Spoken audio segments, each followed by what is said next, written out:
help you a little bit, even though you're at home, praise on the other end. The American Heart Association gave you a set of instructions. And the first instruction that they said is keep your doctor's contact information close by. I came to tell you that people are dying in America in this prayer time in America. And since it's prayer time in America, you ought to know to keep your doctor's information close by. Some of y'all still ain't getting it. Maybe it's because I'm not in the pulpit. So let me see if I can say it this way. Jesus is a doctor in a sick room. Jesus is a doctor who's never lost a patient. If you are having issues and if you are having problems, everybody in America will be infected or affected by this issue. You've got to know that it's prayer time in America, and you got to call on Dr. Jesus.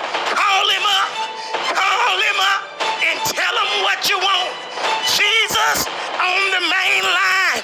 Call him up and tell him what you want. When you call Jesus and when you pray to Jesus, he said, anything that you ask in my name, I'll do for you. I just want to encourage you that when you call, ask Jesus to go by the hospitals and lay his hands on our healthcare workers who are standing in the gap for us, putting their lives on the line to try to save the citizens of this nation. When you call on the name of Jesus, remember that he's a doctor. And so pray for those who are ill and who are sick and who have symptoms and don't seem like they're gonna get well.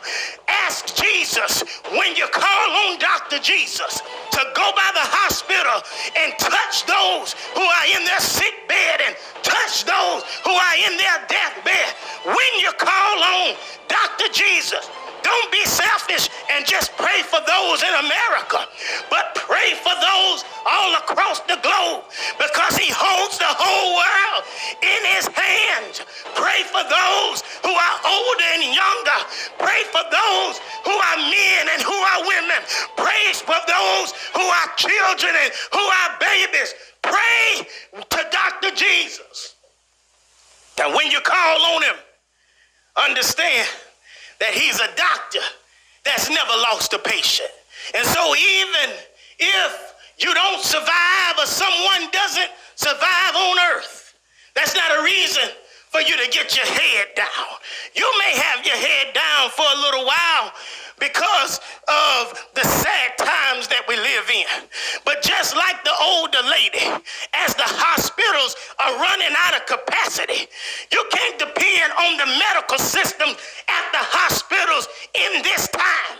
It's prayer time in America. But just like the older lady who said, I live my life, give my respirator to somebody younger, you got to understand that even if they don't survive on earth, Dr. Jesus is going to cause them to live up in glory with him. You got to call on Dr. Jesus. And when you call on him, don't forget to thank him for keeping you safe. And thank him for blessing you to come this far. And thank him for keeping a hedge of protection around your children and around your family.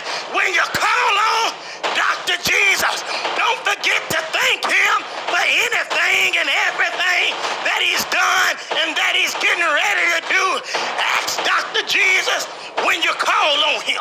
Continue to protect my family near and far. Continue to protect my friends near and far.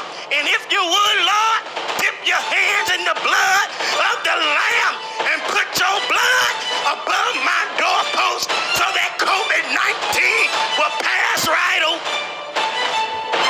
It's prayer time. It's prayer time in America. And we got to call on Dr. Jesus. He's on the main line. Call him up and tell him what you want. And that's what these men of God, Peter and John, these prophets, these disciples that had walked with Jesus understood. And so every day they would begin to walk toward the temple to go into prayer together. And we've got to make this a habit, America.